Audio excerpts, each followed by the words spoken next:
What's going on, guys? It's your boy Darian Gilliam, aka Black Flags Matter, with another edition of the NASCAR Weekly Podcast. Let's get right into it.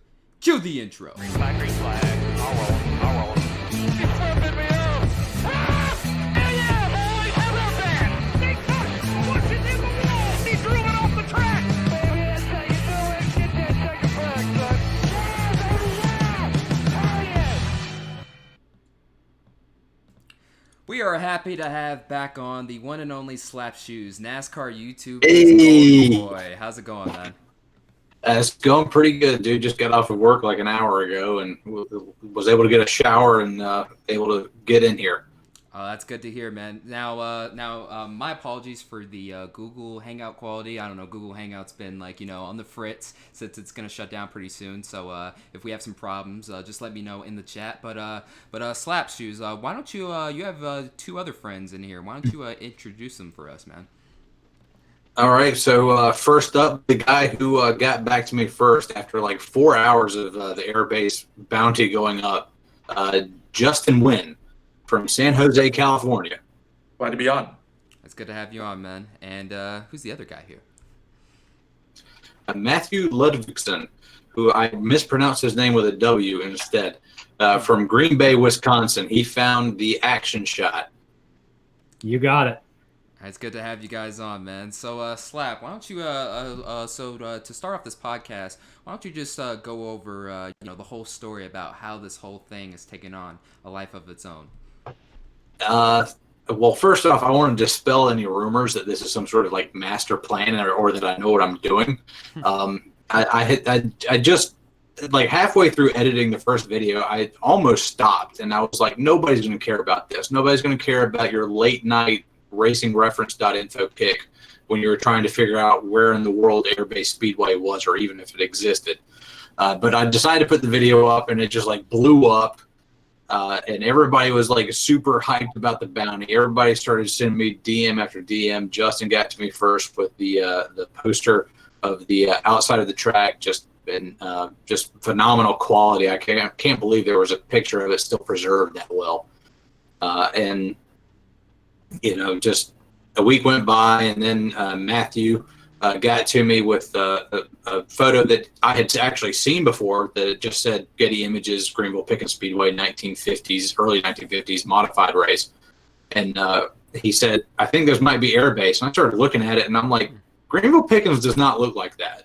And I went back, and I started looking at old photos of Greenville Pickens. I was like, that is not any series of turns at Greenville Pickens. And I was like, I think they did what everybody else did, and they just misattributed Airbase Speedway, Greenville Textile Speedway, as Greenville Pickens Speedway. So I made the call, and I said, I think that's Airbase Speedway right there. Wow. Yeah, I mean, I remember when the video first came out, man, I was like, wait, Airbase Speedway? I've never heard of this. So, you sort of, inspired me to do my own research into, another track NASCAR used to race at here called Las Vegas Raceway Park. It was, this horse track and originally. And then, the owner, he scrounged up money because he basically lied to investors saying, hey, I've built tracks before because I guess back in the 1950s you could do that and get away with it. So You couldn't exactly Google that kind of stuff. Yeah, I couldn't Google that kind of stuff back in the day, but unfortunately for him, he died in debt. So the track the new track owners needed some to make some quick cash, and they asked NASCAR, hey, you want to race out here? And they said sure. They only ran one race, and then the track shut down, and it was demolished. And today it is now the Las Vegas Country Club. So that's a very interesting story right there. Matt, why don't you talk about what hand you had in this whole discovery?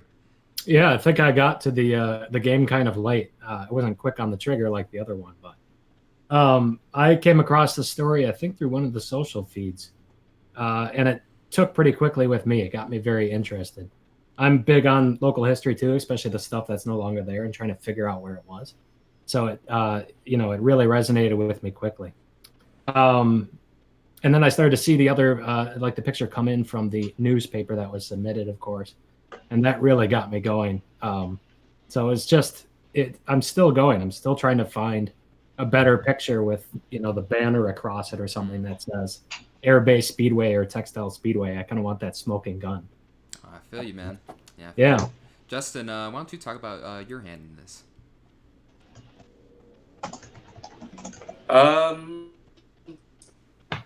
Okay, I think Slap posted a video sometime around the same day as the Stefanik race.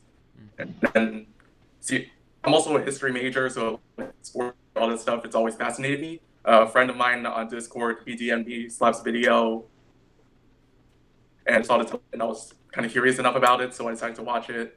And then from there, I just wanted to do some research on my own, so I went on reviews.com. I have like an account there. I just started to do a little bit of digging, and most of the articles, it was like a 5-to-1 ratio. It was like advertisements, and then it's like ad, and then an article promoting an upcoming race. And I just kept looking, and sure enough, I think it was like the April 14, 1951 edition of the Greenville News. Wow. I just saw like this. It was like the entire page, except like maybe a little bit part in question, but then surrounding it, there are like a bunch of local businesses, and they were also saying stuff like "Congratulations, Airbase Speedway on your grand opening" and all that stuff. Once I saw that picture, I just knew like that was what I wanted. Oh, that's So I sent it in. That's so cool, man. Little did anyone know that it would close like less than a year later too. Like that's the craziest part about it. And Slap, so like you've actually I don't know if you've uploaded the video yet, but you've actually you found the exact location and you were out there too. So talk about that. Yeah, about 2 weeks ago, I went out there and actually poked around in the woods behind Airbase Speedway. There's actually Airbase Speedway today is actually occupied by like 3 different businesses, and one of them is abandoned. It's for lease by owner, and there's like nobody there. And the other 2 guys, we got permission, me and my buddy Evan, we got permission to go out there and poke around and just see what we could find. We didn't expect to find anything, but we went poking out in the woods, and apparently that calcium chloride compound they put on the dirt to keep dust down actually kills a lot of vegetation, even 60 or so years down the road. There's very little growing right there where the track used to be, and we're just stumbling through the woods, and we found the backstretch where all of a sudden the pine trees just stopped, and we were like, "This is it." And then we poked around a little bit more. We found some a folding chair that was just almost completely rusted through, a bunch of like Budweiser pop top cans where you got back in the day where you just had to like pull the whole top off, an old Smirnoff bottle. And I was like, man, somebody was having a time back here watching the race, or maybe after it closed down, they were just watching their buddy go out and turn laps, and maybe they're just taking turns and in some old jalopy or whatever. But you could tell that was Airbase Speedway, and that's where it was. So it was really cool to go back there and actually do some archaeology work. That's cool. Such a cool story, man. Really quick, so Google Hangouts is being a complete bust right now, so I need both Justin and Slap to just turn off your cameras. I don't know why it is lagging for you. The audio is fine, but I don't know, like the camera quality is, I don't know, it's crap on here. I don't know. Google Hangouts just said, F it. like we don't care. We're gonna shut. We're basically. Yeah, they're shutting down here in a few months, so they're just like, yeah, let's just phone this one in. Yeah, basically just calling it in. But I don't know, man. They remind me of. Go ahead. I was gonna say that they remind me of NBC at the end of their first contract. It was like, screw it, we'll put a Bill Weber out there. Who cares? We got Alan Bester, but who cares? Yeah, don't worry, guys. We'll be moving on to another platform pretty soon here. Hopefully, better quality than this is right now. But I don't know. But Slap, it's such an amazing story with this whole thing. Are you gonna do anything similar? Is this gonna be like a new series where like maybe you find other tracks perhaps and like across the country that maybe might have been forgotten?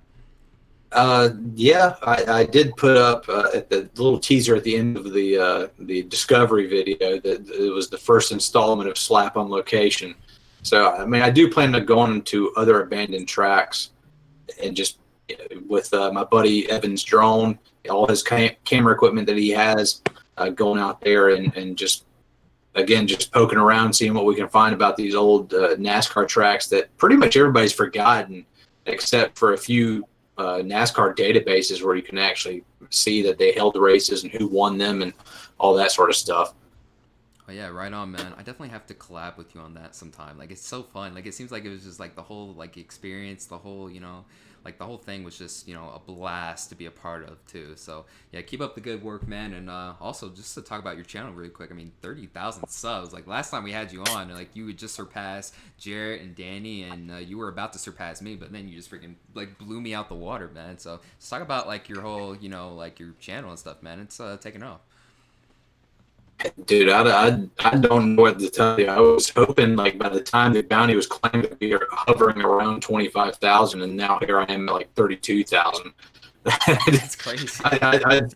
My roommate actually had a bet with me. He said, "I'll give you $100 if you can get 25,000 subs by Christmas." And I was like, "All right, you're on." And now I gotta hit him up and be like, "You owe me $100, Yeah. like right here and now in September, dude." Yeah,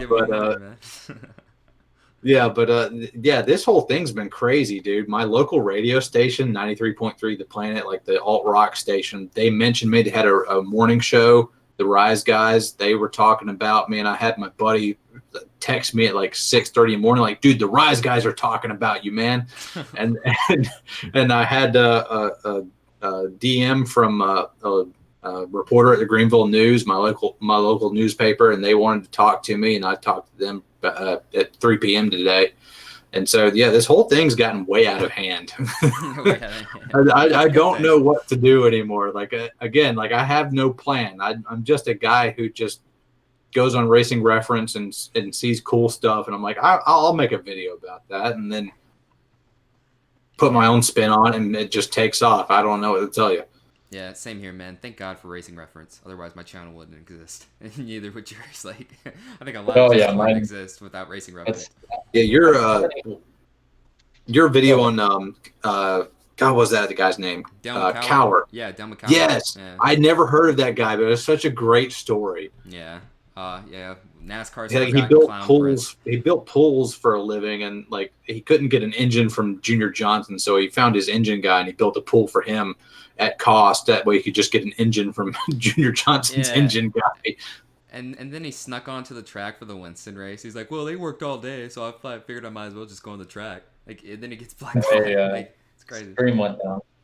Oh, what a mad lad! The stream went down. That's what it's saying. Huh. I'll refresh. No, it's still up. It's up for some people, I guess. Let's see. Oh, yeah. Yes, it is. Yeah, it says it's still on. And now your camera quality is going to crap, man. All right, turn your camera off, Jarrett. Oh, my God. I hate Google Hangouts. I hate Google Hangouts now, man. Okay, all right, so let's continue. Let's keep continuing, shall we? Sorry about the lagging and stuff, guys. But yeah, it's great to have these three guys on, and let's move on. So we had Vegas last week, Las Vegas Motor Speedway, racing there. I got to work out there again for my internship. It was a blast. It was pretty hot though, but I mean, I'm glad the Cup race and like pretty much all the races over the weekend were at least taking place, from nighttime, or at least from in the evening to the nighttime. So it was a blast working out there, man. I gotta say, like, the racing, I don't know, typical Vegas race, with this package. A lot of green flag runs. The difference is we actually had cautions that weren't stage cautions in the Cup Series race this time around. I was like, damn, that's going to be a first, because I don't think Vegas, Vegas, having two races and like, what, no caution's going to come out? And then, like, after we had a couple wrecks there, I was like, okay, all right, it's back to normal now. But we saw a lot of playoff implications. Kurt Busch, unfortunately, blew a tire. Eric Jones, like, he's made the playoffs 2 years in a row, but has no luck. He has no luck at all, man, thus far. And you also saw some stuff going on with Logano as well, like Logano and Boyer having some spats with Suarez here. And I don't know, man. Like, it's like Suarez, like, he was running a little crazy out there, man, to be honest with you. Like, I mean, I know he's not in the playoffs. I know, it's still his job. He has to race. But man, he was on one, dude. Like, he was side drafting Boyer, and then got into Logano there, two playoff contenders, and one of them happens to be his teammate Clint Boyer. So that was pretty insane. And then towards the end of the race there, you saw Kevin Harvick. It looked like it was about to be his race. Really the whole race. It looked like, it was Logano's race to lose, but then unfortunately took 4 tires there while some others took 2, and then he just couldn't recover. And Truex and Harvick were battling for the lead, and Martin Truex Jr. scores his 5th win of 2019 and advances to the second round. So he has nothing to worry about. But we'll get into the playoff points a little bit later. Jarrett, what were your thoughts on Vegas? For me, it was just sort of a normal Vegas race. It wasn't anything special. It wasn't really anything that I think that we're going to be like. We're not going to look back on 2019 and go, man, what a great Vegas race we had that night. Like, it's just sort of, it was there. You know, it was all right. It wasn't bad by any means. I'm not saying it was a bad race. There was still a good amount of passing, and we'll talk about later, a good amount of storylines that came out of it. But personally, I'd say it was just sort of an average race. I'd give it probably a 5 out of 10 personally. I know some people liked it. Some people hated it. You know, it seemed like the quintessential 2010s NASCAR race at this point when it came to reception. So, you know, it was there. It was all right. Yeah. Slap. I didn't get to watch the whole race. I only caught like the last 50 laps or so. But from what I was looking at, it seemed like there were some comers and goers. It wasn't like any one guy dominated. But I heard a lot of people start like just talking about Vegas, like it was better when it had 12 degrees of banking. It was better when they knocked the banking down. I was like, no, it wasn't. No, it wasn't. No, don't do that. Don't listen to them. I don't know what to do about Vegas. The first race this year, it was kind of an anomaly that there were no cautions other than the stages that they had. But, you know, I picked Martin Truex to win the championship this year, and people are like, why do you think Truex is going to do it? I was like, just wait until the playoffs start. As soon as he locks himself in, he's going to like lay low, and then he's going to just turn the boosters on. Yeah, I mean, he always picks it up, like, you know, at the right time. And Penske usually does too. The last 2 years, they would win early, lay low for the middle half of the season, and then pick it up during the playoffs. But they were nowhere to be found this past week, so we'll see what happens with them. Oh, yeah, man. Justin? Honestly, I like Slap only got like a little bit of it, but just from what I've seen, it just kind of felt about as run of the mill as you can get for Vegas. Like, there was just some decent passing going on, but otherwise, it just felt like another race to me. Nothing to write home about. Yeah, just another race, just another race weekend. Matt? Sorry, guys, I just cut out and came back on. What was the question? So what were your thoughts on the Vegas race? Oh, you know, to be honest, I'm not much of a NASCAR fan. I'm really more the vintage racing and the IMSA stuff. Oh, okay, not bad. But, you know, all right. NASCAR. The 1 year I did watch NASCAR, I got into it because I was a big Dodge fan. Oh, so my guy was Sterling Marlin, and of course that was the year that that whole Daytona 500 ended.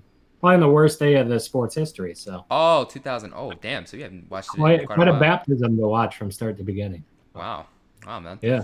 Not to bring Sterling Marlin fan. I knew I liked you. Yeah, for real. Well, it was really, it was very vain. It was just the silver car with that red 40. It was beautiful. Yeah. Well, you know, the first 199 and a half laps of that race, it's probably one of the best races ever. It's just that last corner is horrible. But, I mean, it's definitely a baptism by fire, I guess. Oh, yeah. For sure. Yeah. So not to make it a downer, but. Yeah, no, it's all good, man. That's all good, man. Really, the whole race weekend, you know, we had some Truck Series action. The Truck Series racing on Friday the 13th. I don't know what the hell was going on, man. Like, well, I mean, like, the only full moon Friday the 13th. I mean, that's all I can say. I mean, everyone was dropping like flies. All the playoff drivers, like 4 of them had engine problems, and then 3 were from from Thor Sport.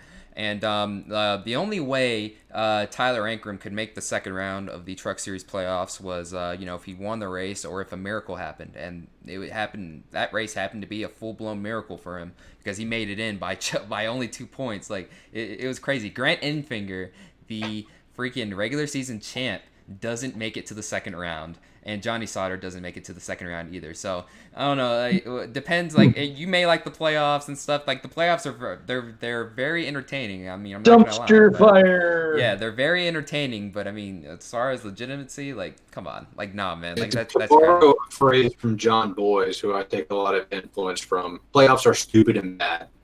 Yeah, I guess it depends on the sport and stuff. Like football, yeah, obviously you need playoffs. Basketball, you definitely need playoffs. But in motorsports, nah, I don't know about all that, you know. And then also Xfinity too. That race was just funny off top, just because. So you know, Christopher Bell, like I'm just sitting there in the media center. Christopher Bell is just dominating. He's just killing it. I'm just like, okay, I'm just waiting for this to be over so I can set up the press room and all that stuff. And then all of a sudden, Tyler Reddick's staying out. I'm like, what? Like what? He's staying out? Like, and I kind of get out. I'm kind of like, you know, waking up from my nap. Like, what? He's staying out? He's gonna save Phil? I'm like, there's no way he's gonna make it. There's no way. You're like, there's no way he's gonna win. And then all of a sudden, he just wins. Like, I'm like, damn, can't tame the beast, man. You cannot tame the beast. Which is Tyler Reddick at Las Vegas, man. He was able to hold off Christopher Bell by a second, because if we had one more lap, Christopher Bell was going to catch him. But Tyler Reddick won the race and also won the regular season championship, so that's good for him, man. We'll see. Xfinity Playoffs start this weekend at Richmond, so we'll have to wait and see how that unfolds. Let me see. Let me check on something really quick. Okay, so Jarrett, he'll be back in a minute. So yeah, did anyone else have a chance to catch up on any of the truck and Xfinity races? Slap? I only caught like the last 5 laps of the truck race. 'Cause I believe it was on Friday night, right? Mm-hmm. Yeah. Yeah, Friday the 13th. That's right. And I was working way late, but I did catch the last of it. And I was getting like Twitter updates, and I was looking at my phone, and I was like, "This is like crazy. What's going on out there in Las Vegas right now?" I was like, I hope the cup race is this interesting, but didn't quite work out that way. But yeah, Tyler Reddick and Christopher Bell, those 2 guys deserve cup rides, and we know Reddick's going to get a cup ride next and year. Cole Custer too. He deserves one too. Oh yeah, him too. Yeah, that like trifecta, that holy trinity of young talent coming up through the Xfinity series. I think those guys are really going to go some places if they can get some good quality rides and just go out there and not let the jitters get to them. Yeah, we'll have to wait and see what happens with that. But Jarrett, we also have some ratings news too. What were the ratings for this weekend's race? I'll be completely honest, the ratings surprised me. They surprised me a ton. I mean, I probably shouldn't have, but just knowing how low last week was head-to-head with football did not give me the best feeling going into Vegas week. But ratings were up 11% rating increase and 11.5% viewership increase. So they had a 1.42 rating with about 2.4 million viewers, which you know we got to take them where we can get them. But I do think that if they keep, you know, I think the reason they haven't given out the start times for the 2020 races yet is because they're using these races that are in different start times this year more as tests, and then they're going to release them later. I will say, I wouldn't be surprised if races that are later in the afternoon like this, if they start later in the afternoon again, the same way they did, for instance, in 2008, which that did work the first half of the year. Like the first 18 races of 2008 were up, so you know, maybe they might try that again and see if it works in 2020. But I do think so far this year, this is one big indication that this year, at least, it's a success with TV ratings. That was, I mean, yeah, it's Las Vegas, and it wasn't even that great of a race. And it's still got this big increase, especially after the week of the big decrease at Indy. So positives all around so far this week.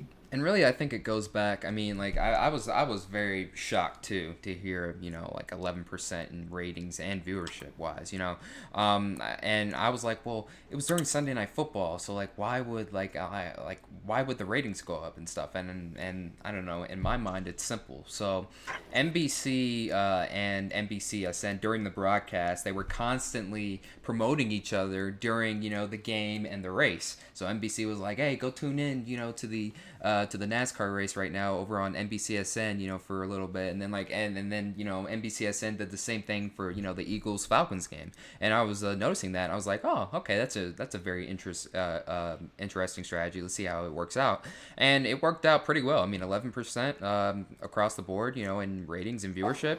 And I mean, for a race that honestly wasn't all that great, to be honest with you. I mean, unless you were there in person and saw everything. Like, I don't know. Like, I know fans, they always give TV networks crap for missing certain things, but I don't know. There was like so much that was happening. Like, we saw 3 wide. Well, at least I saw 3 wide and 4 wide racing, like way in the back or like in mid pack and stuff like that, while the cameras were just watching the leaders, making single file lap parades across around the track. But I mean, props to them, man. I mean, I know Jarrett was pretty skeptical last week. He was like, if this continues, then the whole ratings thing was basically a fluke. And I was like, holding off. I was like, well, let's let's see how the next couple of races go in terms of ratings and viewership. And then then if they keep going down, then this pretty much was a fluke. But I don't know. It's pretty much confirming in my mind that NASCAR is on the rise, and I can't wait. This year at least. Yeah, again, we gotta wait till next year. Yeah, I want to preface that because I don't want to get our hopes up right off the bat until we have more evidence to prove it. But this year, I have to I have to admit it's been very good. Oh, yeah, it's been extremely good. And we have Riff with the $5 super chat. Thanks, man. He says, I think NFL fans ticked off at Breeze and Big Ben's injury, said screw it, and turned the race on. Really quick. Quick, go ahead. We have a bit of we have a fantasy league with a few of the YouTubers, and Caleb Hoffman's in that league, and we can play 2 quarterbacks. So Caleb has 2 quarterbacks, and it's Big Ben and Drew Brees. So they're both done. Like, well, at least for So the foreseeable Big future. Ben's gone for the season, and Brees has gone 6 weeks at minimum. Yeah, and he's old. He's old for NFL player, so that probably will go longer. Yeah, it's what, a combined age of 80 years old or something. pretty much. Yeah, or close enough to it. Yeah, like it's such bad luck. It's such bad luck. And also, Slap, you're just like me. You're 0-2 in that league too. So we gotta step it up. We gotta step it up this week. I know my draft was good, and then it just bad placements, I guess. It's all good. Like, I'm not worried though. I have a pretty stacked team. I just happened to face Gator and Jarrett, basically the 2 best teams in our league, and I got my ass whipped by them. But don't worry, I'll be back come playoff time. But anyways, enough of fantasy football. Yeah, I will. Come on, show some respect. He'll put up 3 like his Rams did. Oh, yeah. Always gonna. Hey, at least they were in the Super Bowl, man. So everyone was watching my team in the Super Bowl. They were watching my team. Everyone was watching my team in the Super Bowl, though. It's all good. So let's move on. Let's move on from football. Let's talk about some. Let's get back to some NASCAR talk here. What else you got for us, Jarrett? Oh boy. Let's really quick. I'm gonna share my screen, and it's not what I have for us. It's what everybody else has for us. Yep. The poll. Go ahead. Here we are. Is it on me? Yeah. Yes, it's on you now. All right. So, we did the poll. What did you think of the 2019 South Point 400? And 3.3 thousand you came out. So that's the most we've had since our record-setting day with the Glen. So thank you guys again. 11% of you said great. 49% said good. So net positive of 60%, which is just 1% lower than Indy last week. That surprised me. 31% of you thought it was average. 5% thought below average, and 3% thought that this was a bad race. So let's see. Going down the list here a little bit, IDK player has the greatest comment ever. The B-movie script. I'm not going to read that, but IDK, if you're watching, you're a national treasure. Yes, I love you, man. Let's see. Looking here. Andrew Carter says, I thought it was an average race. I wish Harvick would have won over Truex, but that's just because I don't like Joe Gibbs. No, that's a personal problem. That sounds like a you problem. Yeah, personal problem. Let's see. Jeffrey Robertson with the hard-hitting question here that I think we've been trying to ask since like 2017, I'd say. Where is Henrik Motorsports? Yeah, I mean, they were all right. They were okay this weekend, I guess. Let's see. Jake, I saw that Jake saw you at the track. Yes. Darian. Yes, he did.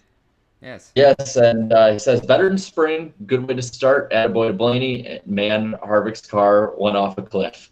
6.5 out of 10. And then let's see one more before we go right down to the bottom. Runnings Racing. We haven't read his comment in a while. Yeah. He said, I thought that if there weren't a ton a good race. I think that it's unfair. That's an unfair way to judge races.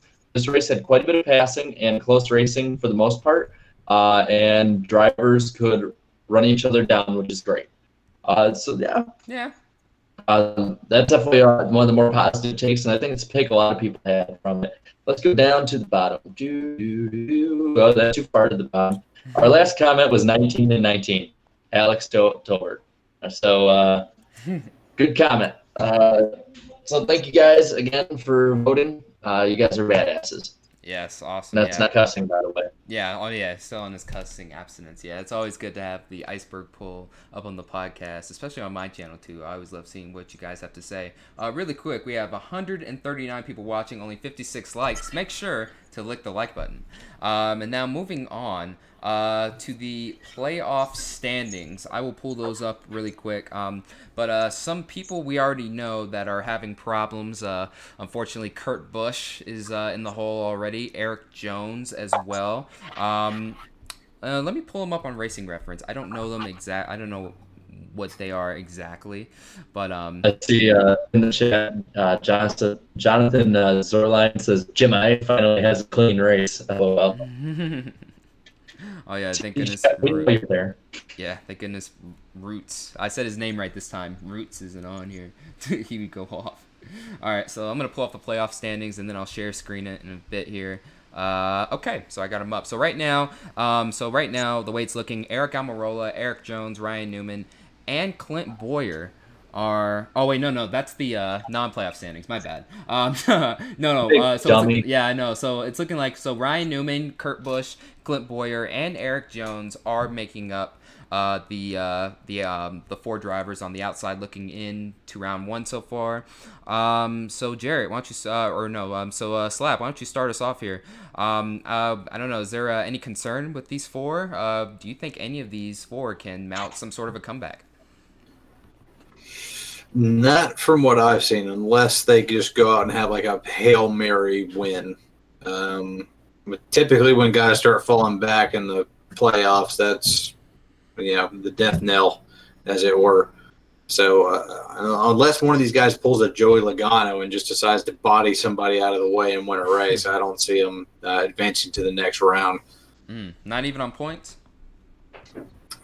Not unless something crazy happens, like on a restart, a whole bunch of playoff contenders get taken out, which with this aero package, that could happen. That's not a remote possibility by any stretch of the imagination. Guys get antsy on a late restart, takes out 13, 14 cars or whatever.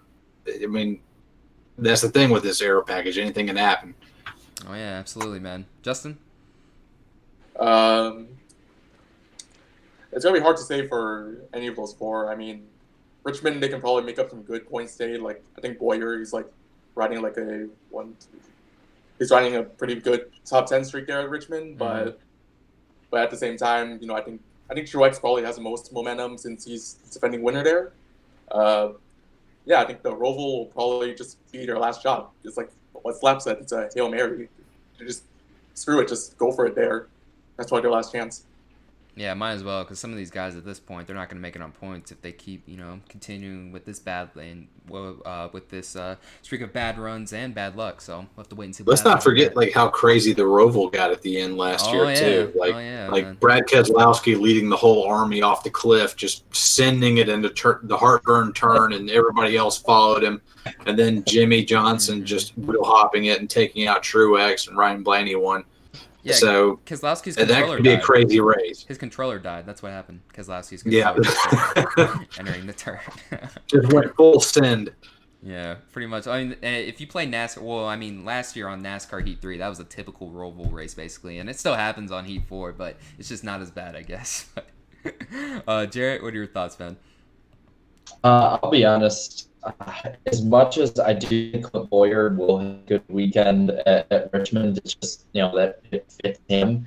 I don't think he'll run that well at the Roval, and I think that Eric Jones right now, man, I think he's in a must-win at this point because I think Jones has the speed to make it up, but at the same time, Kurt Busch has the speed too. Clint Boyer having one good race, I think, would be enough maybe to stay ahead of him. And then Newman, for some way or another, will always 15th place himself into a good opportunity. And then look at the guys above the cutoff line. The four above are Almirola +6, Bowman +10, Blaney +12, and Byron +13. And to be completely honest, I think the 24 is a lot faster and a lot better than people are giving him credit for. I think Blaney is the weakest of those guys. I think Bowman is better than people give him credit for. And I think Almirola, just on pure talent alone, can stay above these guys. So I honestly think the only thing I could see happening here is Kurt Busch, only 14, and Kurt Busch is fast enough to win a stage and win some more stage points over Blaney over these races. Blaney, because I think I picked Blaney to get eliminated this round. So I could see Kurt Busch and Blaney swapping spots, and then if something happens to Almirola, I guess Newman could sneak in. But I think, in my opinion, Bowman and Jones are pretty much done unless they get a blessing happen to them. Yeah, we'll have to wait and see what happens. Matt, I know you said you don't watch NASCAR much, but I don't know if you kept up with the playoffs or what. Do you have any comment on the matter? No, but I can answer it as a Packers fan and say that a Hail Mary sometimes works. That's true. Yeah. He's not the right people, so you never know. Yeah, it's not wrong there. It's not wrong, dude. Yeah, I like that analogy. I can't say a smart ass comment after this week. Yeah, can't do it, man. All right. Yeah. Well, good luck to these playoff drivers. We'll have to wait and see what happens with that. Jarrett, what's next, man? Kyle Busch basically waged war on the world.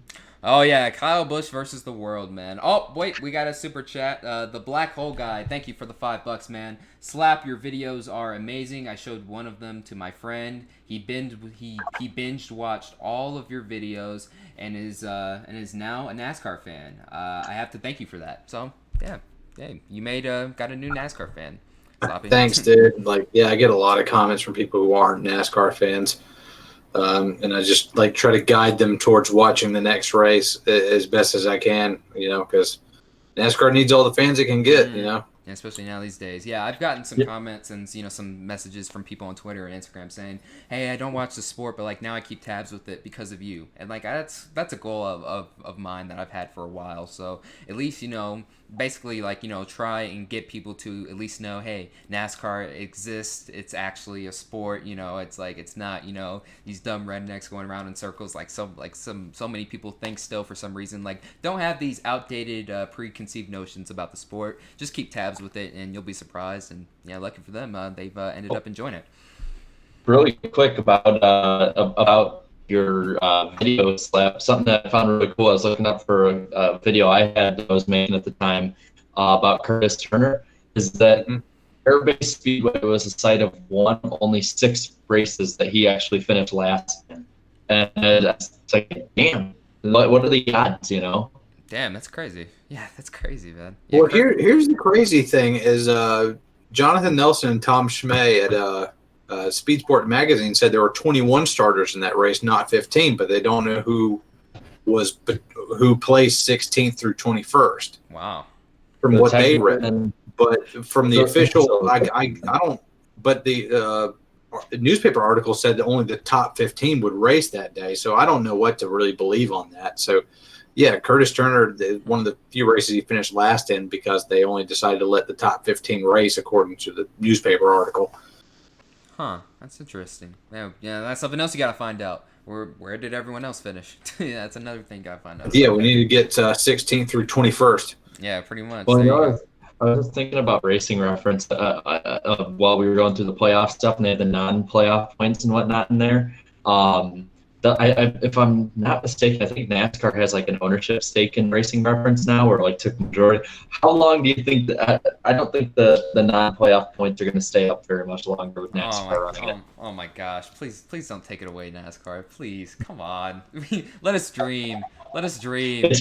It's been what 16 years since we ran the Winston format, and more than half the fans and basically every poll you see online want it back. Yeah, I know. Come on, NASCAR. Don't take this one good thing away from us. Just let us run our own point systems and see what happens, man. Like, come on. We just want to know. Playoffs are stupid and bad. Go to the old system. Yeah, for real, man. Oh, we got another super chat from Colton Cooper with the $5 super chat. Thanks, man. What happens to the 32? Where will Corey LaJoie go if Custer goes to Go Fast Racing? Also, does Bowman get another win this year? I'd say what happens in the 32 ride.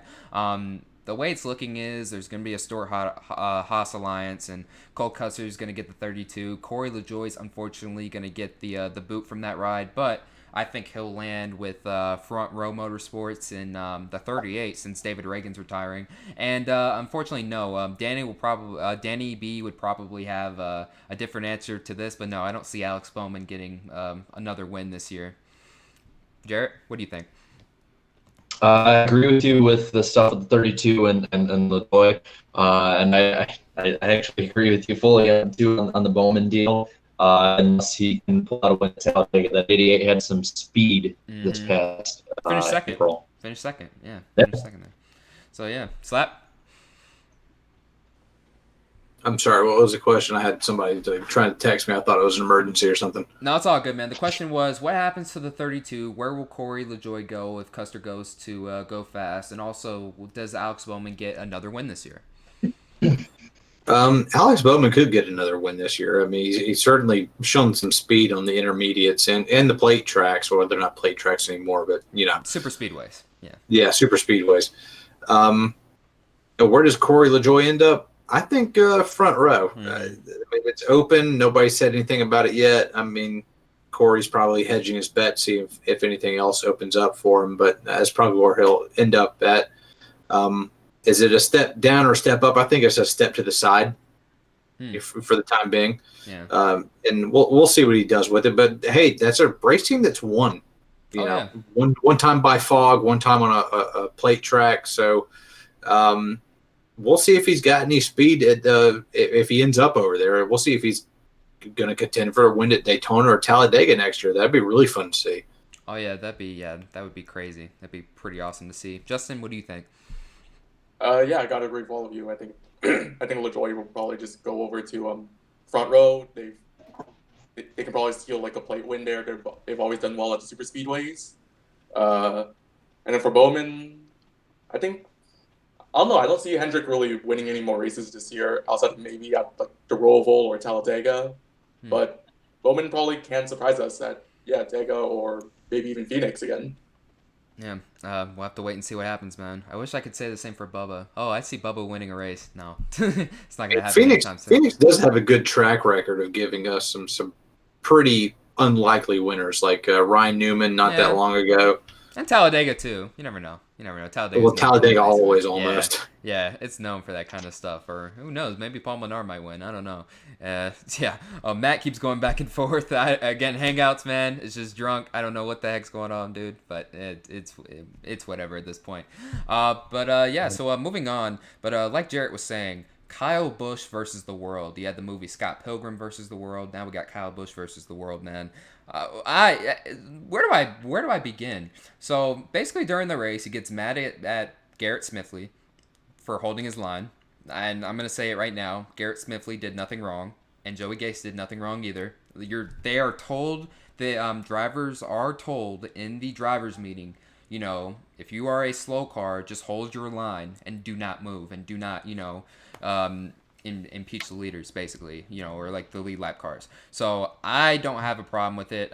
He was just doing his job. He was holding his line. And Kyle Busch, during the bullpen. So for those who don't know, the bullpen is basically where 2nd through 10th have to go to a certain pit stall area that's roped off, that's basically sealed off, and meet with some media members. And one thing I noticed during my weekend at LVMS is that the Truck Series and Xfinity Series drivers are so humble and so, like, just happy to get interviewed. Like, I mean, Ross Chastain had just lost the race, and he was, like, all giddy about, his run and stuff with the media. And then, you saw some other drivers who typically, typically never get interviewed, basically, doing interviews, no problem. And then even for Xfinity, I mean, freaking Noah Gragson, like, after he was done with most of his interviews, like, I went up to him, shook his hand, and a big fan of the channel, by the way, and also a big fan of S1apSh0es and the Iceberg, too, just talking with him.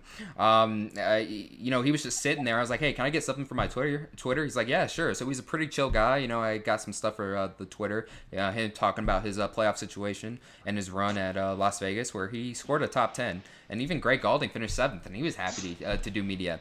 But Cup Series drivers, it was so freaking tense. You can cut the tension with a freaking knife, man. Like, they were there for, like, maybe a minute 30 at best, and they just walked off. But Kyle Busch, I could tell, like, he just had an attitude written all over his face, man. Like, I saw him from afar. I'm like, oh crap, here we go. Like, all the media was gathering up and stuff, and then I can hear him, and then I can hear him only a little bit, just because there was so much noise going on around.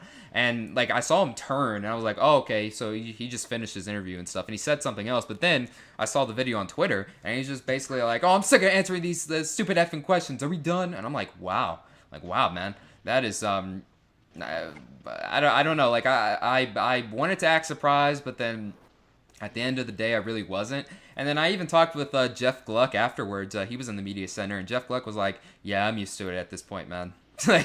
Because they were towards him. Like, it was towards him and Bob Pockers, because they had asked those questions. And I don't know, Jarrett. I mean, what do you think, man? Was Kyle Busch in the wrong here? And I don't know. What are your thoughts on the whole Garrett Smithley thing? Did he do anything wrong? Because I don't think he did. On the track, I think Kyle Busch is overreacting in this regard, because, like I said, these guys get told, just hold your line. Wherever you are on the track, if you're on the high side, bottom, hold your line. They'll find their way around you. Kyle Busch, I don't know what he was thinking in that moment, but Alex Bowman and William Byron made it past no problem. Mm-hmm. And I personally think Kyle Busch is a much better driver than them talent-wise. So I really don't understand, other than him not owning up to his own mistake on that one. Him towards the media, I'm going to admit I laughed at it. Yeah, it's fine. I don't think he's in the right air either, but I laughed at it, and I thought it was entertaining. It definitely was a great show after the race. But personally, I think in that moment he probably should have just done his everything's great. Just do that interview over again. At least he said, I'm here so I don't get fined. Marshawn Lynch was at the track, and that was awesome. That was a blast. See, I honestly think he only did that just to get the comparisons, and now Fox Sports is going to milk that for the next. Oh yeah, they already did. I saw David Land's tweet. David Land was like, "Stop it, man." Always something from them. You wonder why people don't like you, Fox Sports. This is part of the reason. Anymore, yeah. And then Kyle Busch versus everyone on social media, like, it was deals where he, like, what he said was a lot of savage stuff, but at the same time, like, you're behind a screen.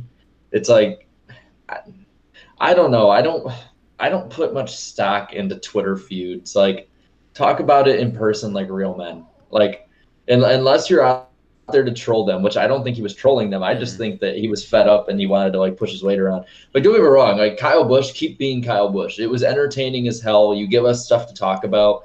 Like, you're not hearing me complain in that regard.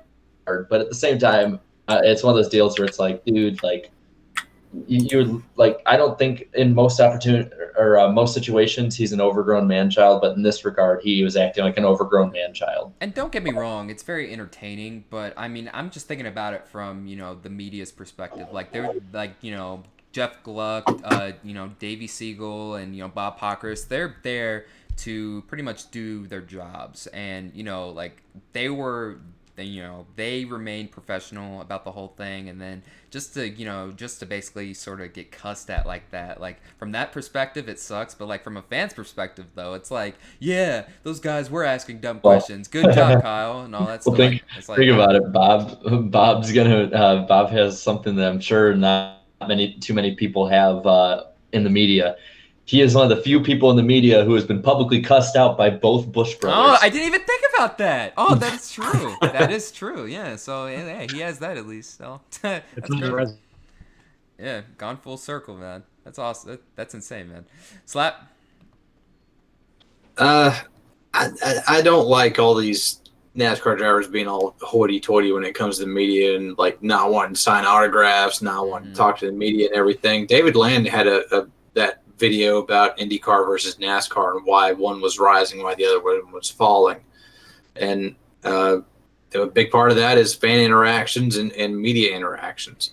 And when all the drivers in the top series act like they don't want to be there, it kind of puts this disconnect. So I think, the heads of NASCAR kind of need to do what they did at Daytona earlier this year and say, hey, you guys need to put on a show here. Like, we're in the racing industry. We're also in the entertainment industry. So, you guys got to talk back and forth with people. But when Kyle Busch said he got mad and all that, that's par for the course. I mean, I wasn't surprised. Was anybody surprised by that he got mad at Garrett Smithley and all that? Well, I mean, I was to a certain extent. I mean, Kyle's entertaining, but like at the same time, like he's usually, pretty. I don't know. He makes sense on like when it comes to on track stuff, and like I was like, oh okay, like he'll probably say, yeah, I was just dumb and accidentally ran into him, but no, he was just like, no, he needs to move, and then he basically just trash talked him and some other guys. He was he basically said, yeah, we're in the echelon of motorsports, of stock car racing, and we have guys who haven't won late model races in the sport, in the Cup Series, and like Garrett Smithley has won a ton of late model races and even his track championship, and I even think Joey Gase has done the same thing. So don't get me wrong, like there are some drivers in the sport who like shouldn't be there, like honestly, but they're only there because of money. But I mean, come on, Get your facts straight. Your facts straight before you talk mess about Garrett Smithley or somebody, because Garrett Smithley is no slouch either. He's basically an Xfinity Series veteran, and he's actually gonna drive full time in the Cup Series for Rick Ware Racing next season. So maybe there might be some more feuds to come with him and Busch. I don't know, but all I know is it's extremely entertaining. So we'll have to keep it up. But it's entertaining, no doubt. It's just after that one race, 2011, I think it was, where he and Brian Vickers were duking it out at Michigan in an Xfinity race, and Brad Keselowski just set him up and just passed him and ended up winning. Yeah. And then Kyle Busch said, like, I don't understand what Brian Vickers' problem was. Like, it could have just been between me and him. All he had to do was just stay behind me. I was like, that's not Brian Vickers' job. That's not his job. His job is to go out there and win. Like, you don't understand that? You wouldn't do the same thing if you were in his position? Like, shut up. Ever since that day, I've been like, every time something goes wrong for Kyle Busch, I'm like, well, he ain't going to blame himself. But at the same time, I'll give him props for props are due. If he gets a penalty and he's behind and he has to claw his way back up to the front, buckle up, because it's going to be a fun ride to watch him claw his way up through the field. I watched a lot of truck races where he would get black flagged for something on pit road, and he would have to go all the way back up to the front, and he would end up winning the race. I was like, man, that was a great race to watch him go up to the front. I was at Watkins Glen last year when Chase Elliott won, and I think Kyle Busch had something wrong with his fuel man. They couldn't get fuel into the car, so he had to come back in and get fuel. And it was so fun to watch him just pick off car after car after car and just work his way up to the front. And I know he was pissed off after that race and that he didn't end up winning. But it was so much fun to just watch him go to work. So props for props are due, but at the same time, he is a crybaby.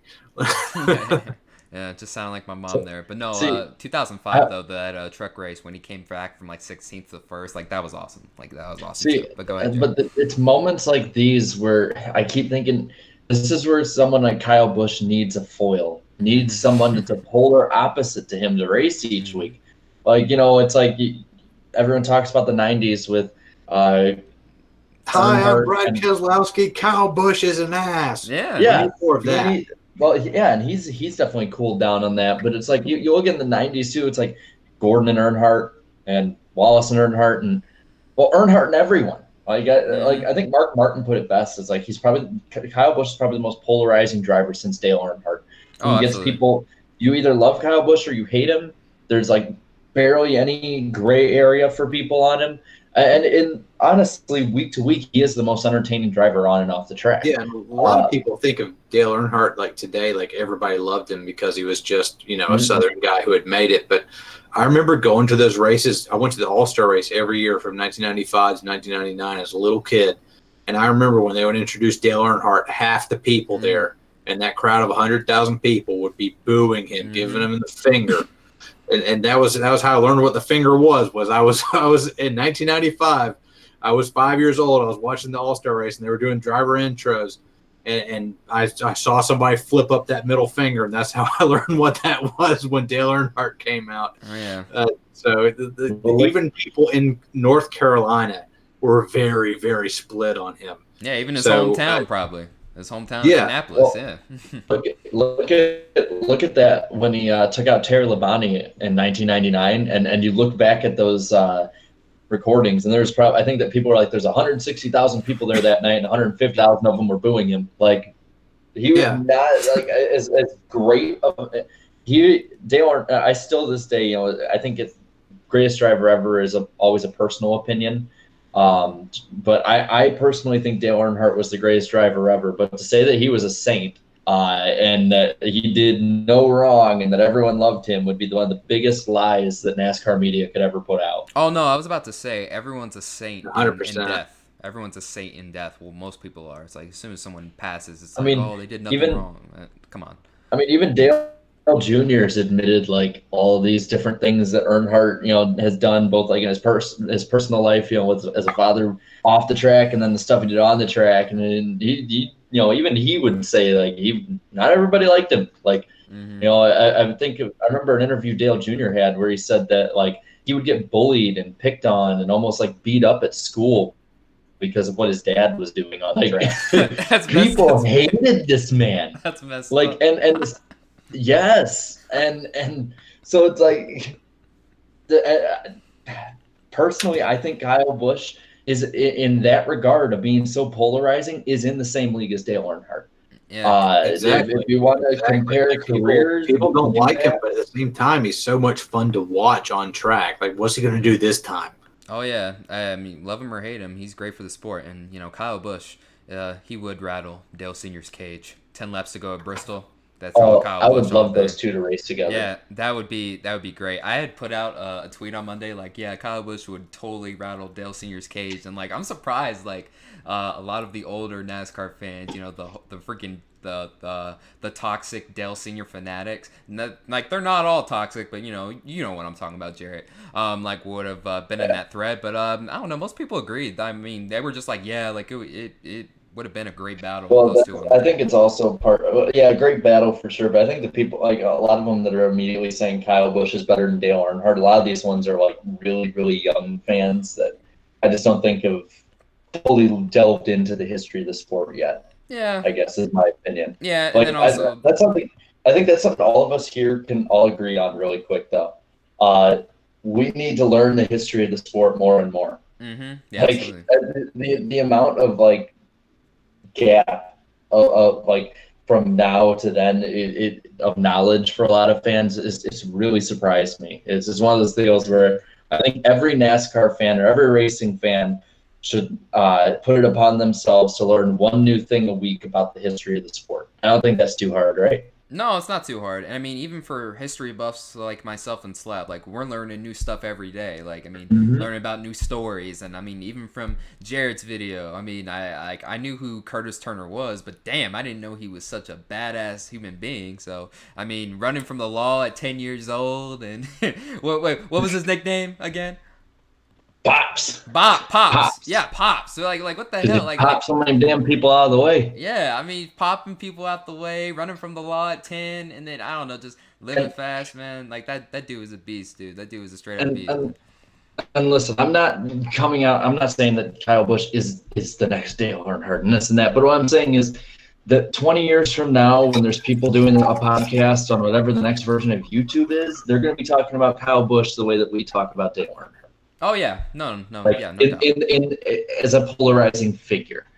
I'm telling you, man. Like, I think these next 9 weeks, Kyle Busch alone will bring the entertainment factor. Oh, he is. Yes, absolutely. Really quick, Matt, do me a favor. Just turn your camera off, man. Like I said, Google Hangouts has given us a lot of fits. Thank you very much. So, Justin, what are your thoughts on this, man? Kyle Busch in the wrong here, and is he good for the sport? I mean, I kind of feel you guys all said it best. He's a polarizing figure, but he's the guy that the sport desperately needs.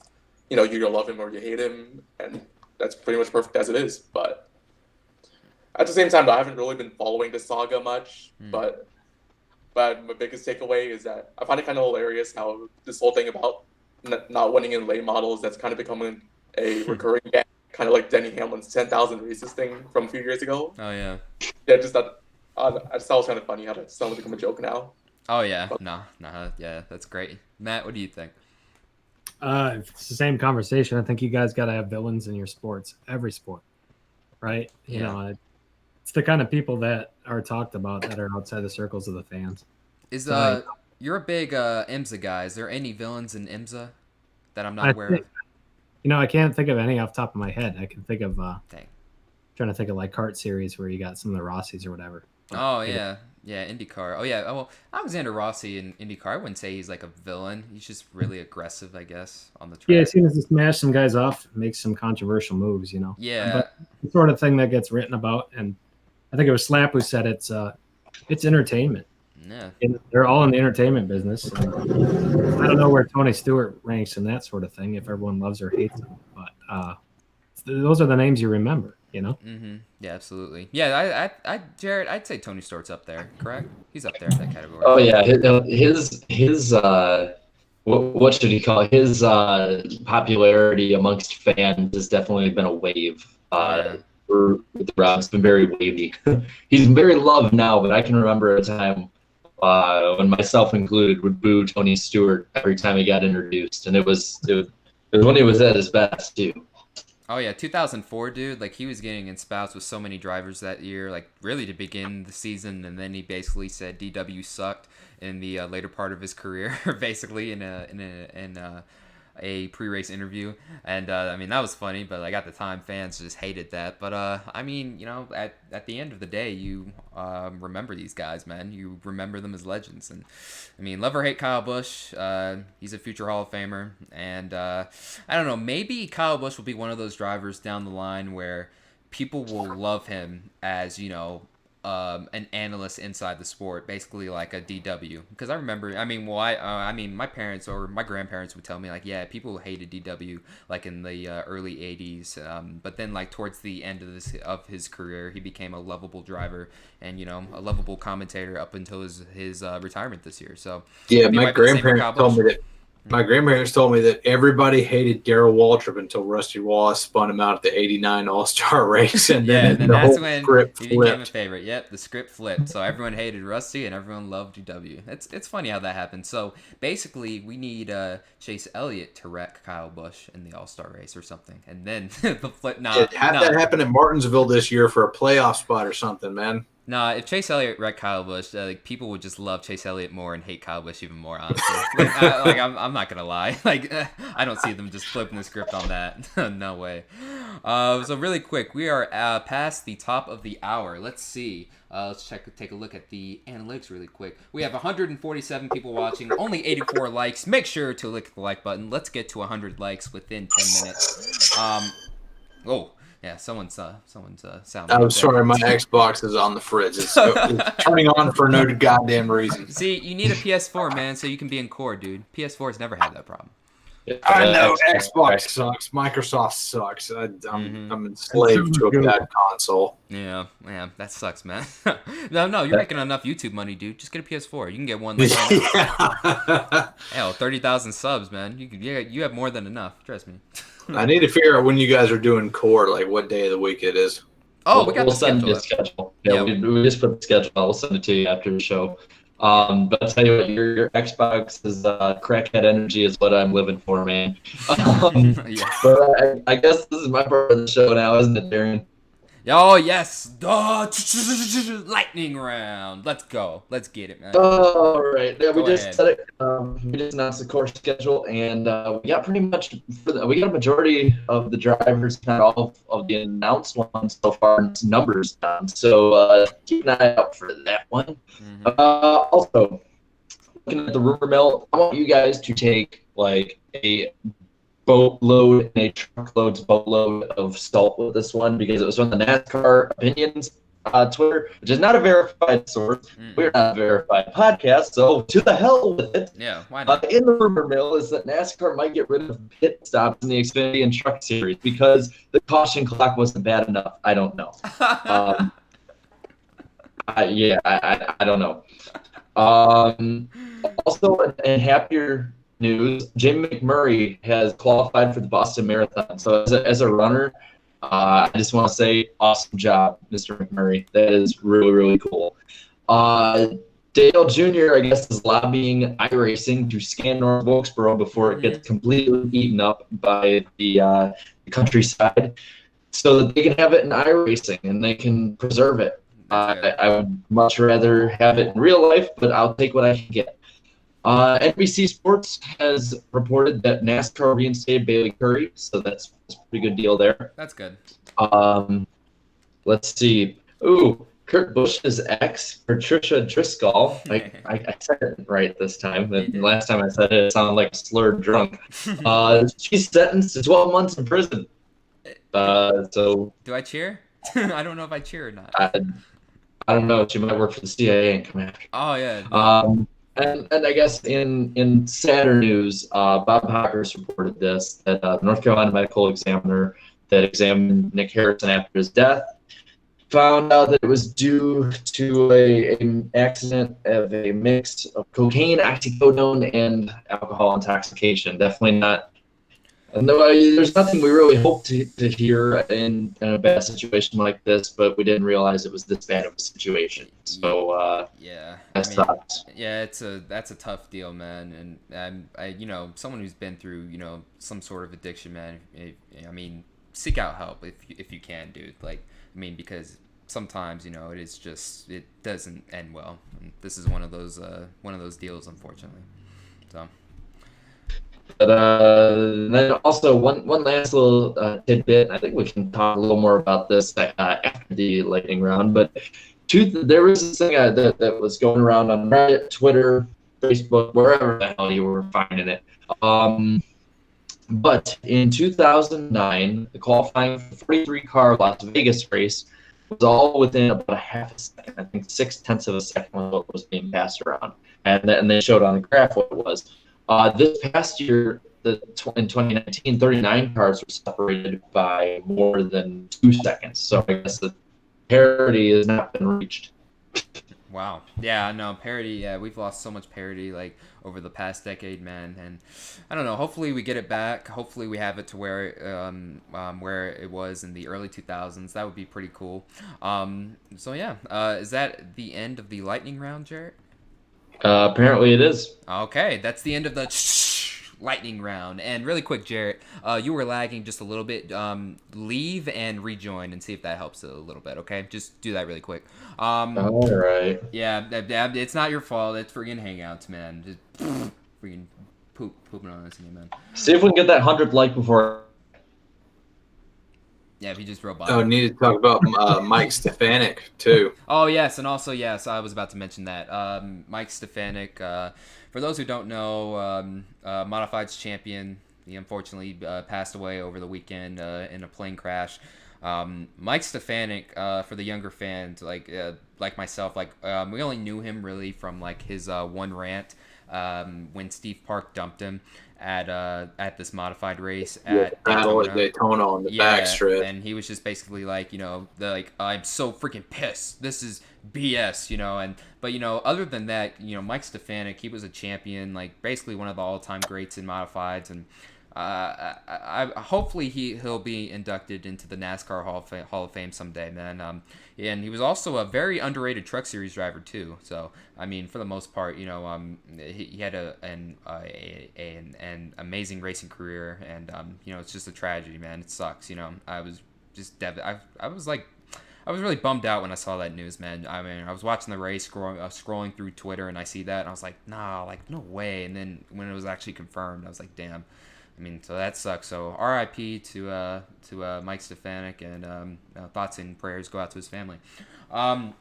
Really quick, Monday Morning Racer with the $5 super chat. Thanks, man. It says, BFM, with your internship with LVMS coming to a close, what's next? Will you be able to work the NHRA Nationals? So yeah, my internship doesn't end until this coming November. So I'm gonna be out there. I'm gonna be working again for the at the NHRA event, and I'm still gonna be doing bull ring interviews and that sort of thing. And hopefully next year for 2020, even though I'm not officially interning, hopefully I'll be able to still do the interviews at the bull ring, because I freaking love that place, man. That is awesome, dude. And just the feedback I get from the locals down there, just saying how, oh, we love your interviews, we love your channel. It means a lot. It really means a lot to me, man. Like, I mean, thank you guys so much, and I appreciate it. And hopefully I get to do it next year. So we'll see what happens with that. And we got Jarrett back. And Jarrett, what's next?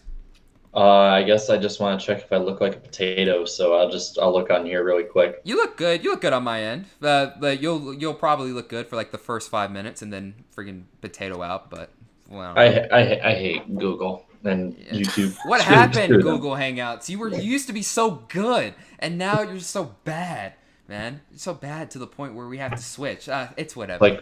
Like watching a Fox Sports production. Anyway, this is something really cool. So it's our 50th year and all. They're using at Talladega. I don't know if it's for the pace car for the whole race. That would be weird, but I know they are for at least the parade lap, using Dale Earnhart's 2000 final win car as a pace car for Talladega. So that's pretty badass. I'm assuming it's just for the parade lap. There's no way they would use it for the whole race. But I mean, that's pretty good, man. I mean, that's pretty badass. That's so awesome to see that car again. And I'm assuming it's been in the RCR shop for like over 19 years now, basically. Cool part too, it's gonna be driven by Richard Childress. I was just about to say that too. Richard Childress driving. I hope they do what they did with Richard Petty when he was driving around in his like Plymouth Belvedere at the Southern 500 a few years back, where he like stayed out for an extra lap and they had to black flag him to get him off the track. That would be awesome. Yeah, that'd be cool. That'd be pretty cool, man. But yeah, it'll be great to see his last win car out again, man. Justin and Matt, what are your thoughts on it, man? Yeah, I think this is probably really huge. Like I remember, like I went on Reddit earlier today, and Talladega's official account, they said that they were getting a surge in questions about tickets because of this. Wow. And that's good. Yeah, and then he also confirmed it was pretty much just for the beginning of the race. Okay. So, entire race. But I don't really have much of a connection to the 3 because I was only like 2 when he won that 2000 Talladega race. Yeah. But just the idea of having something as legendary as that car out on the track, like, I think that's going to be huge, and I think a lot of people are going to like love it and then check out the race. Yeah, that'll be good to see. Matt? I think that's cool as hell. We're gonna enjoy that history to the mix again. So. No, that's not. Matt, wait. No, I'm not laughing about that. No, Matt, let's put it like this. You went full Stephen Hawking there for a minute. No. I was like. Sorry to break it to you guys. That's my normal voice, Yeah, it's his normal voice. At this point, we're just laughing at Hangouts. At this point, man, like it. I know. Yeah, Google's a punching bag tonight, but back on track. No pun intended. I think that's cool as hell when you guys get the history back in it. Yeah, that'd be cool, man. Yeah, that'd be pretty cool. I'm quite sure Jarrett will have a video by the time the week of the race on Dale Senior's last win. I'm assuming, maybe. Yeah. That's something. That's up your alley. Dale Earnhardt's final win revisited confirmed. Yeah, that's up his alley. Even if it means I had to make 4 videos in that week, that one will be made. Yes, definitely, most definitely. I can't wait for it. And you know what? Maybe, just for the hell of it, good seasons, Dale Senior 2000, the same week as well. Because why not? So, we'll see. Oh, I see this in the chat. Somebody said that Hangouts is shutting down at the end of September. October 1st is when it's shut down for good. Oh, okay. Well, I mean, lucky for us, this is pretty much our final week on Hangouts, so that's why it's all messing up. So, at least that's confirmed. So, we'll try and test out a few things and hopefully use a better platform the next time. But Google Hangouts, you've been good to us for most of the podcast's lifetime, but lately you've been an ass. So, we're going to leave you. We're going to leave you before you die, pretty much. We're just going to leave you on your deathbed, pretty much. Like, bye-bye. And on that positive note, let's go to another positive story about Daniel Hamrick. Oh, no. Oh, no. Okay. So let's get into it. So Daniel Hamrick's story is kind of sad. So he had such hype going into 2019. I wouldn't say he had a boatload of expectations because he was driving for RCR. But everyone was expecting him to be, I guess, consistent. Because here's the thing. Interesting fact. Daniel Hamrick has yet to win a NASCAR race. Doesn't have a truck win. Doesn't have an Xfinity win. Or, obviously, doesn't have a cup win. But he's so consistent. He was so consistent in the trucks and Xfinity that RCR decided to move him up. And currently, he is 25th in the standings. And he's leading the Rookie of the Year standings. Now, granted, it's only against Ryan Preece and Matt Tifft. So you can take that, for, its worth. And, I mean, if you ask Jarrett, the Rookie of the Year really hasn't mattered for quite a while now in terms of, the competition and its prestige. Correct, Jarrett? Correct. Okay. And, RCR has shown potential in practice and qualifying. They'll practice really good. They'll qualify really good. But when it comes to race trim, my God, they are atrocious. And, you got Tyler Reddick. Tame the Beast right there, Tame the Beast. Tame the Beast, taking on that persona as is, going up there. He's winning some races in Xfinity. Pretty much Richard Childress was given this ultimatum: you can be loyal to Daniel Hamrick, give him a few more years in the 8 car, and find out if he'll turn out to be decent or not. Or you can lose a top talent in Tyler Reddick after this year to a team like Roush Racing and maybe go watch him win or run well somewhere else. Richard Childress didn't want to take that chance. Unfortunately, not being able to find enough funding to start a third team, Richard Childress Racing has decided to release Daniel Hamrick and replace him with Tyler Reddick. And not move him down. No, they're just going to completely let Daniel Hamrick go after this season, after one season. And it's crazy. I don't think we've ever had in the history of NASCAR a Rookie of the Year winner get released after his first year. I don't know. Like, someone will have to do the research on that. But there's been a few. No, there has. Like any specific names or no? Like, Regan Smith. No, released after. Oh, he was released after like his rookie year, after winning Rookie of the Year. Yeah, in 2008. Oh, that's right, because the team shut down. Yeah, that's right. No, the 01 didn't exactly. I think before then he even knew he was going. Like, it wasn't even before the team. It was before the team even shut down. So yeah, the point is, it's very rare to see that. Like, you don't see that happen very often. And my 2 cents on the thing is, I'll be honest here. I've kind of I've sort of contributed to this cycle.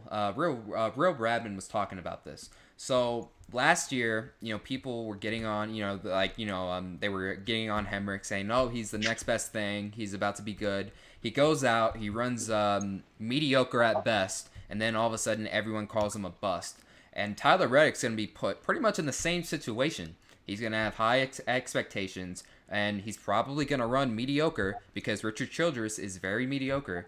And now some crazy lunatics are going to label him a bust. And, I might have said some jokes about Daniel Hamrick, and all that stuff. But, I don't think he's a bust. I really don't think he's gotten a fair shake in this situation. And honestly, I hope he moves down to a very competitive Xfinity ride. But unfortunately, I don't think that'll be the case because we're already in September, and I think everyone's already set in their ways with their plans heading into 2020, so it might be a little too late for that.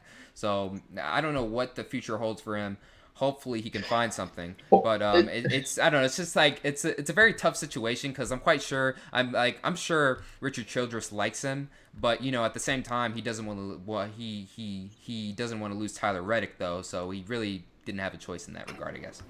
Well, I feel like what Eric was saying though. It's like at some point, like RCR, like Richard Childress and RCR management need to be held accountable. Oh no, I mean, 100%. Look at this driver lineup. They used to have Harvick, Newman, Menard, with Mears as the affiliate, or Harvick, Jeff Burton, and Paul Menard with Mears as the affiliate. Now Harvick's been replaced by Austin Dillon, which I think Austin Dillon's better than people give him credit for. Yeah. But at the same time, He's a champion. he's not Kevin Harvick. Yeah. And I don't think he's the type of driver who should be leading a team. You replace, you get rid of one of the teams with the Paul Menard team altogether. You replace Newman and Jeff Burton. Jeff Burton with Newman, who did positive things in the 31. Mm-hmm. But you replace Newman with Daniel Hamrick, who was not ready at all, got rushed up to Cup, and now his career is going to probably suffer extensively because of it. And then you look at your affiliate team and you replace Casey Mears, somebody who, no, he's not going to go out and set the world on fire, but he's a consistent driver who can help build a team. Solid. He's a team builder. He basically built up Jermaine Racing. And you replace him with Ty Dillon, who is either went stagnant with that team's performance or has, in my opinion, gone a step down with it. So at some point, Richard Childress and RCR management, there needs to be a shakeup or held accountable in some way because, this is just kind of unacceptable. They are worse than Roush now. Oh yeah, no, they are absolutely worse than Roush. And looking up these stats, I mean, Kevin Harvick really, I'd say, in his later years with the team, pretty much carried that team on his back when you really look at it, because Jeff Burton started to struggle, Clint Boyer was starting to struggle a little bit, but Kevin Harvick was always consistent. And once Kevin Harvick left, he was a lot better than we thought they were. To quote the late Dennis Green, they are who we thought they were. I don't know, something like that. I tried my best with that quote, but Bears are who we thought they were. Yeah, I tried to make Darian, leave me to the. Yeah, I tried to make it work. Leave me to those. Yeah, I tried leave to me make to it those. Work. But since Harvick's departure, RCR has only had 3 wins since 2014. 2 with Austin Dillon, 1 with a surprise win at Phoenix with Ryan Newman.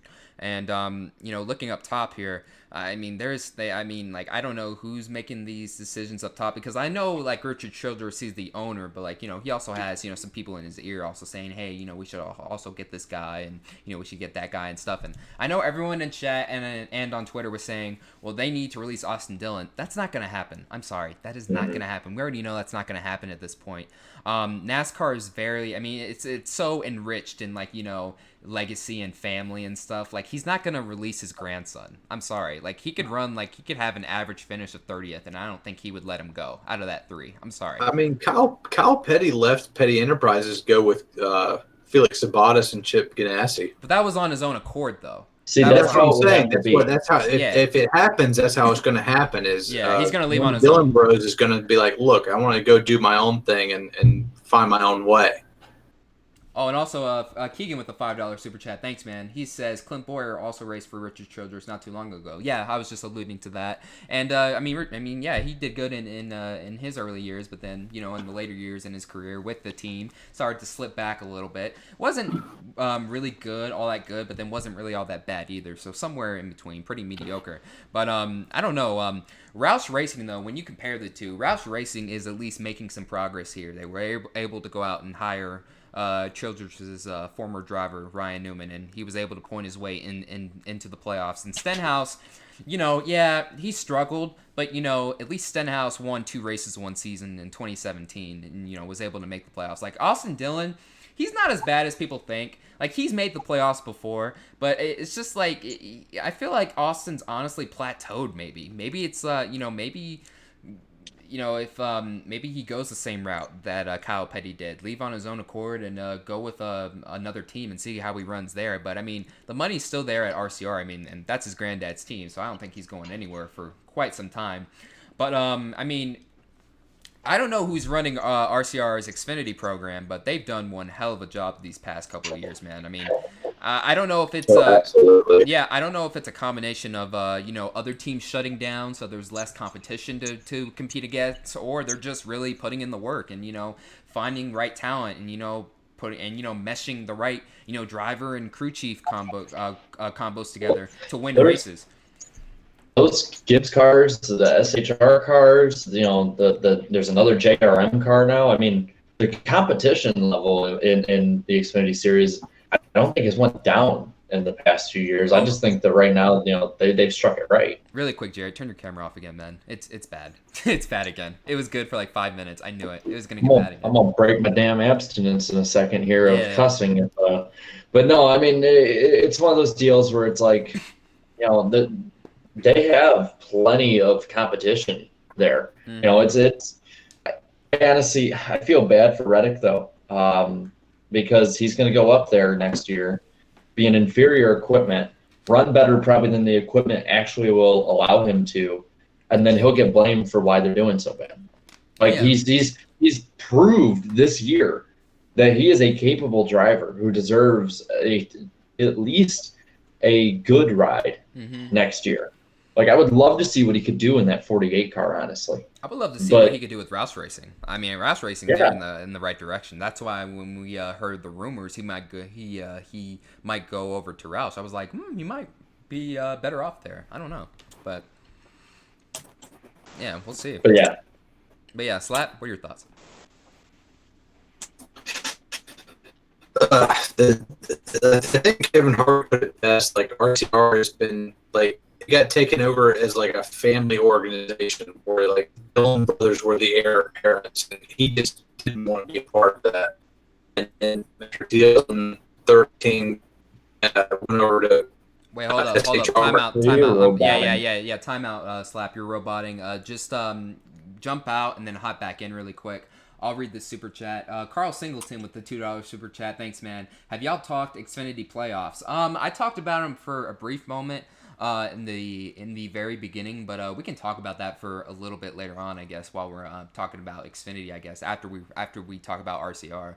I don't know, Jerry, you don't really watch Xfinity though, do you? So you really don't know who's in and who's out and all that stuff.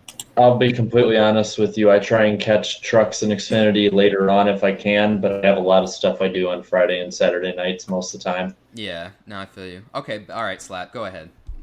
Do I sound any better this time around? You sound way better. Yeah, School Hangouts is probably going to behave for 5 minutes, so make it quick.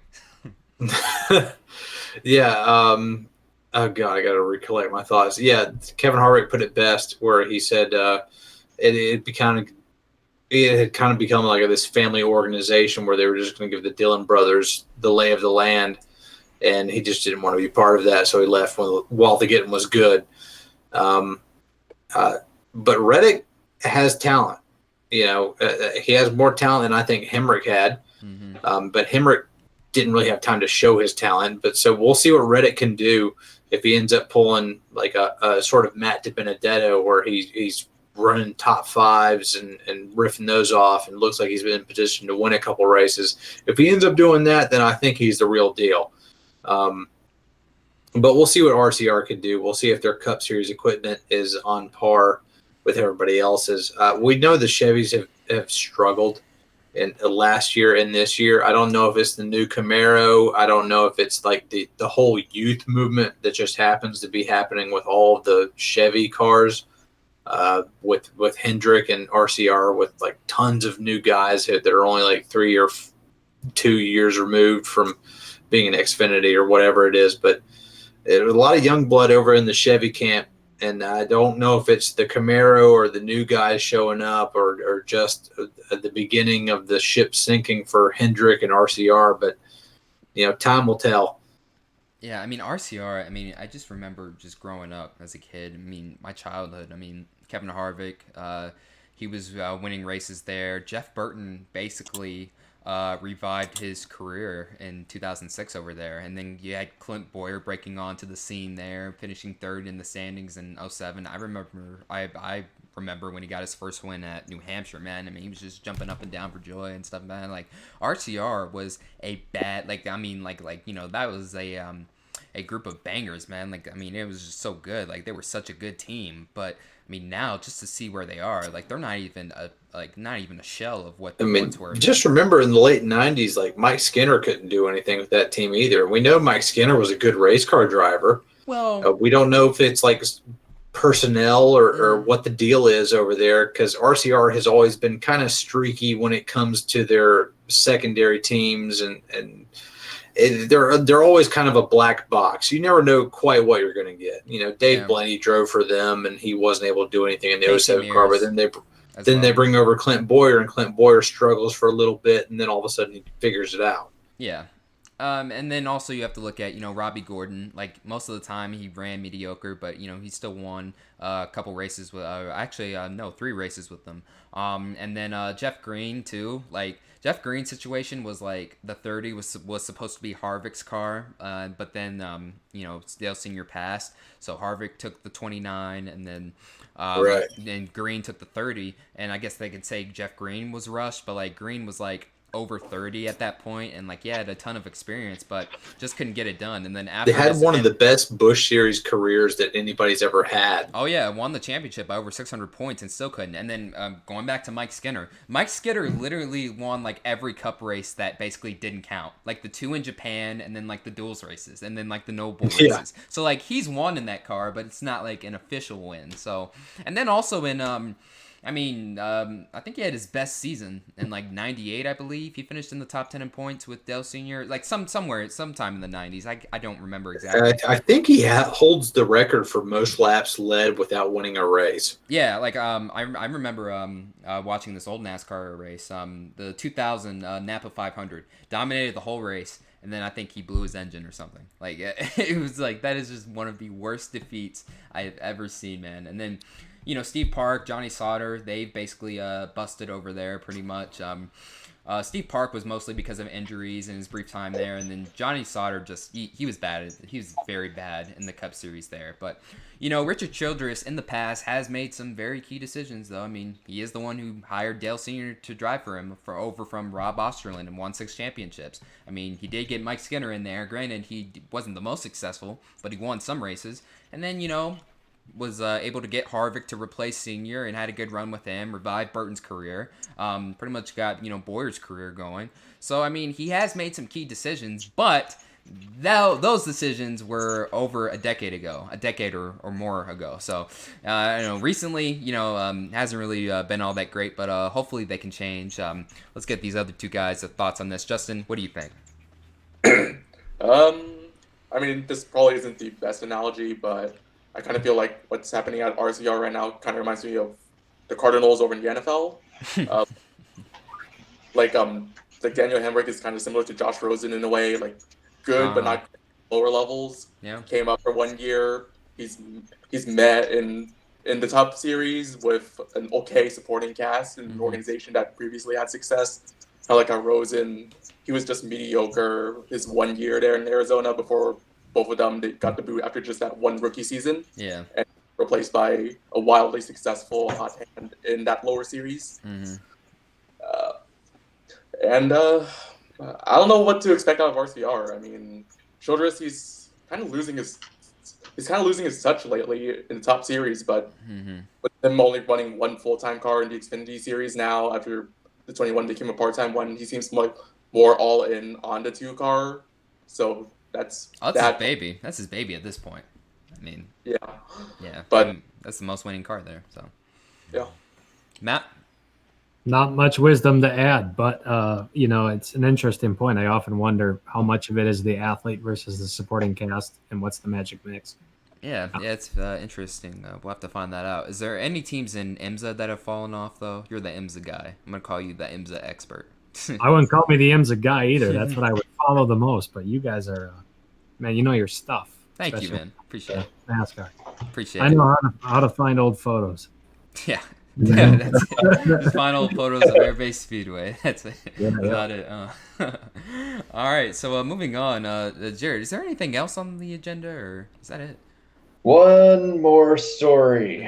One more. Before our picks. And this is on the fact that Dave Portnoy had tweeted out that he is looking to for sure stay in NASCAR.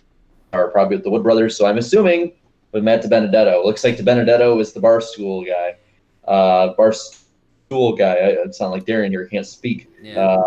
So I guess, what do we think about old DiBurrito getting his big break with a sponsor here, being Barstool Sports and Dave Portnoy? It seems like a match made in heaven, honestly. Like right now, I can't even talk. Matt DiBenedetto is, the fan favorite right now.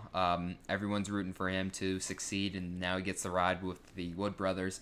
And Dave Portnoy and Barstool Sports, their first year in the sport, and they're mostly loved. They're loved for the most part by NASCAR fans, and they're starting to attract brand new fans. So I think a Barstool Sports Wood Brothers scheme that would look very good. I honestly doubt it would race in every single race, but I mean, get it on a partial schedule, maybe like have it run 9 to 12 races, and then you have Menards running the rest, and also Motorcraft. That would be a sick looking car there, and it's about time DiBenedetto finally got some support there for his career, man. It's about time. He deserves it. E-Storts ready. Yes, E-Storts ready. Yes, and Barstool Storts. Yes, some classic memes from your boy Darian Gilliam, aka Black Lives Matter, of course. But Jarrett, what do you think? I'm happy about it. I really like Matt DiBenedetto, and I've said a few times, being able to talk with him, especially right after the Bristol race, and how good of a person he is, how understanding of a person he is, how open to the fans as a driver he is. He's very throwback in that regard, and I like that about him. And I just think somebody that good deserves something, a lucky, or not lucky, I don't think it's luck at all. Just a good break for him. Yeah.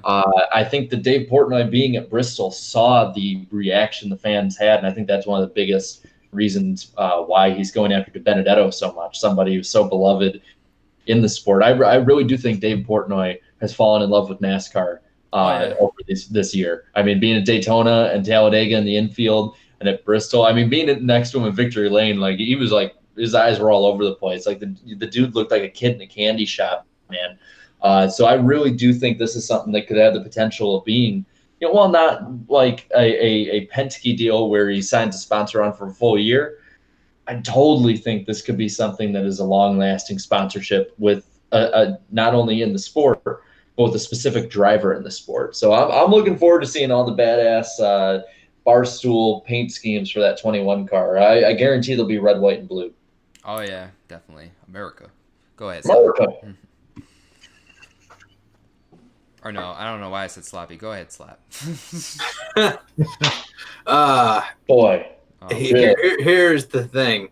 I don't want to get political. I don't want to preach to people. I just want to give my take on this. You can agree with it, disagree with it, whatever.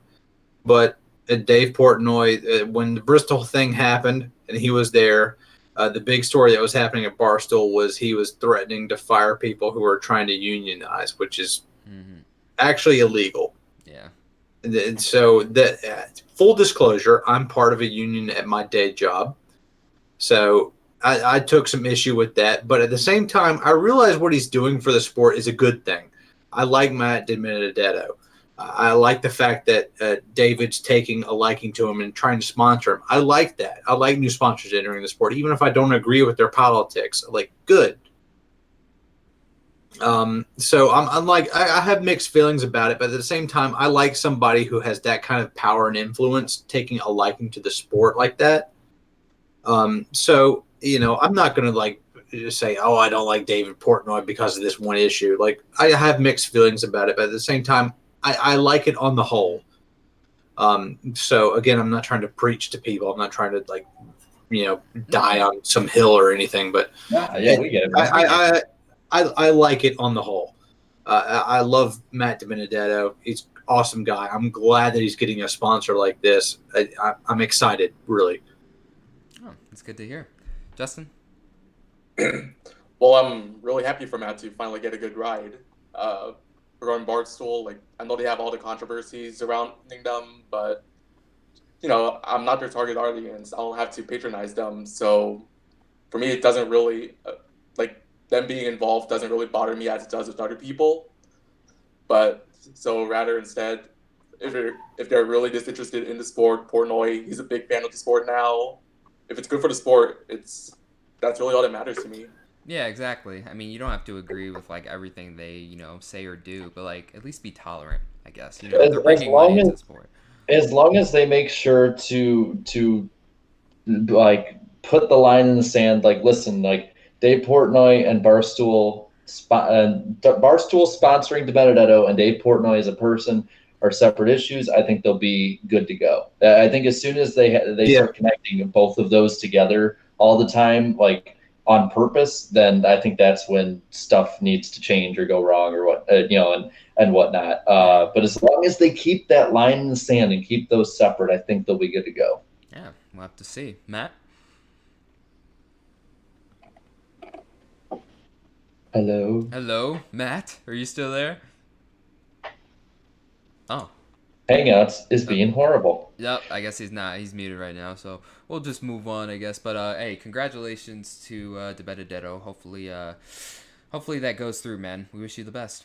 All right, so now we got picks, don't we? Richmond. We do. Yes, it is Richmond. So it is for the Xfinity series, like it's the opening race for their playoffs, and then the second race of the first round for the Cup Series playoffs this weekend.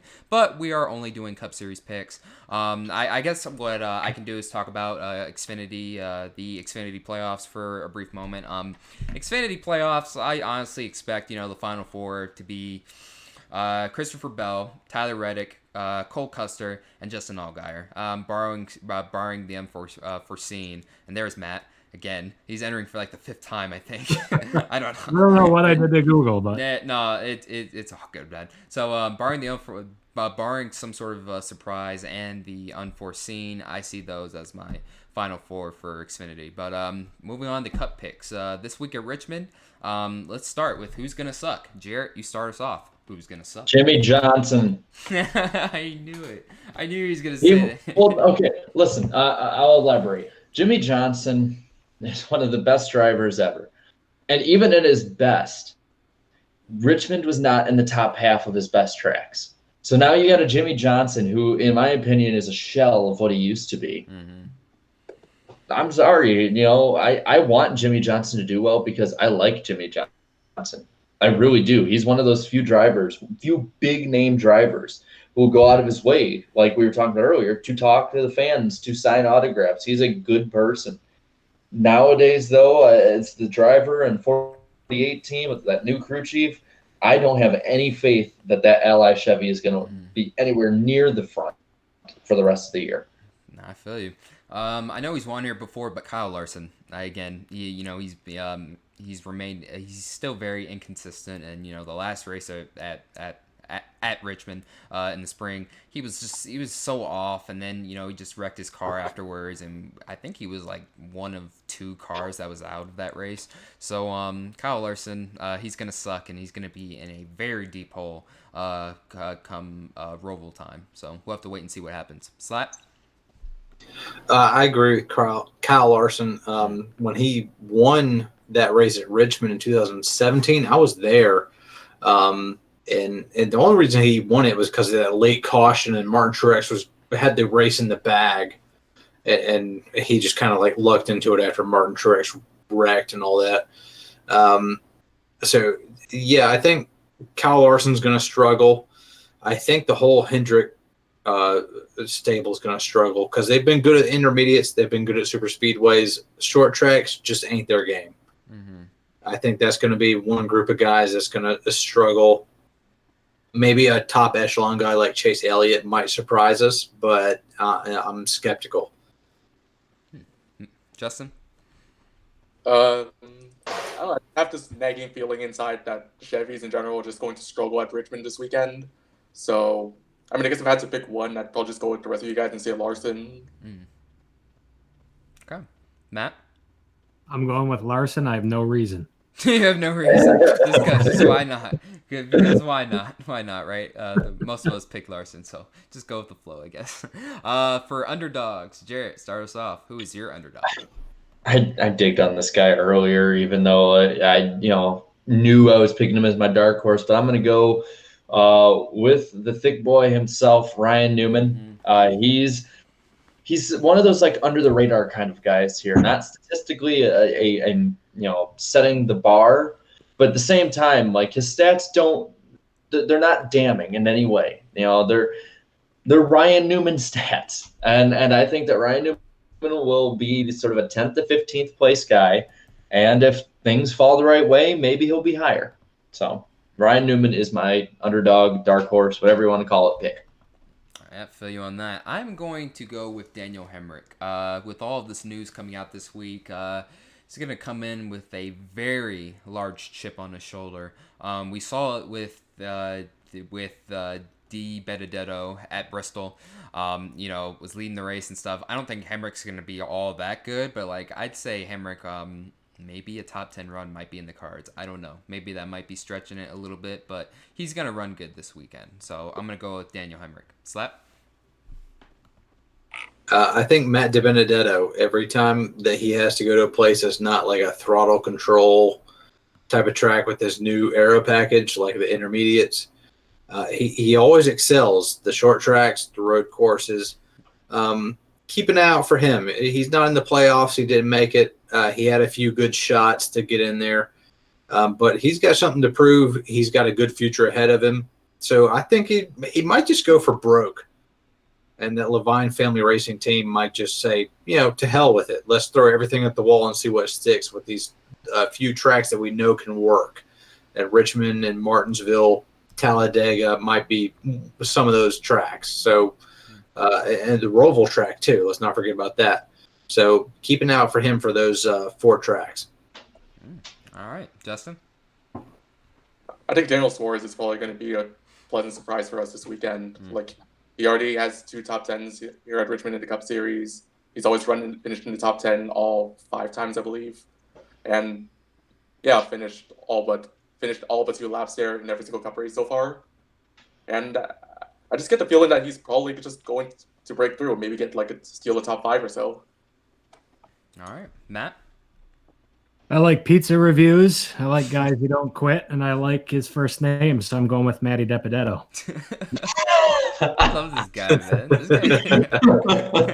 You can get into this sport no matter what you know. Yeah, he's just got he's got something funny to say, man. I like him. Let's have him back for picks again sometime. For real. Just for the pick section. Yeah, just for the pick section. Man. How about this? We'll do it for the finale episode when we have a bunch of people on. We'll just every segment we'll have a different person on. Yeah, let's get him back on, man. That'd be dope. Man. All right, I'll do a celebrity pick anytime. For real. Awesome.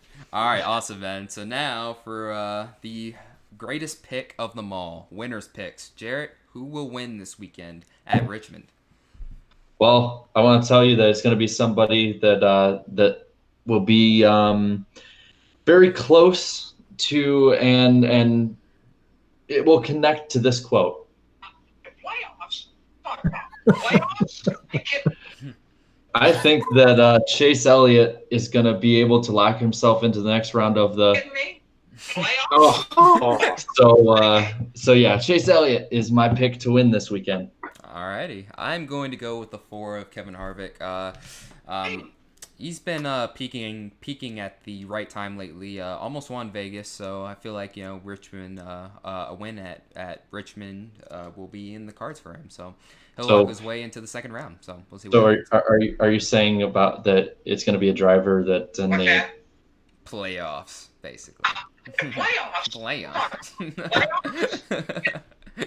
We need a soundboard for season 3. We will get a soundboard. We'll get that. Trust me. All right, Slap. I think Martin Truex. He's always been good at Richmond. That was I believe his first short track victory was Richmond. He would have won in 2017 if that late caution hadn't come out and all that. And once the playoffs happen, Truex usually just turns the jets on and just leaves everybody else in the dust. But on the other hand, Penske always does well early and then lays low and then just turns on the jets in the playoffs. So maybe they'll come out and surprise us. So either Penske team or Truex. I think those will be the guys to watch to win the race. Maybe. Justin? I think I said this earlier in the show, but I'm going with Truex for this one. I mean, he's got all the momentum in the world right now. He's been dominating at Richmond. He's led the most laps in 2018, 2017, 2016. He even got the pole last year. Plus, of course, his win earlier this year. So I just don't see anybody else beating him except for maybe Penske. Okay. And the best pick of them all, Matt? Slaps YouTube channel. It's gonna go sky high this weekend. It's going to go. I'm not going to disagree with him. Yeah, no, we're not going to disagree with you on that. We really are. It's gonna make more money than the winner on it too, just on advertising. Oh, I don't know. Ooh, I don't know about all that. It'd make a lot of money, though, definitely. Oh, man. All right, well, and that's going to do it for another edition of the NASCAR Weekly Podcast. But go ahead, Jared. I know in the chat, I saw this earlier, the J-Ski had tweeted out a surveillance video that gave clues about Dale Jr.'s plane crash. So go check that out. J-Ski's official Twitter account. So they have that there just to let people know. We can't put that, just because of Hangouts, of course. We can't put that on the stream.